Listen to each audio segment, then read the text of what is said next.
waktunya Kalisa tutorial. Nah, kali ini kita bahas cara mengubah suara agar sedikit lebih jernih. Pertama, kita rekam dulu suara ya, seperti ini.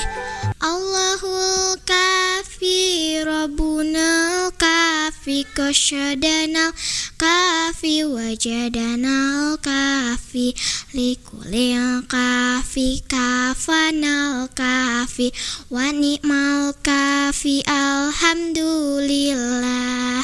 Jika sudah, lalu kita pilih efek normalize. Pilih efek dan pilih equalizer. Jika ingin bass, kita diagram kiri ketiganya naikkan.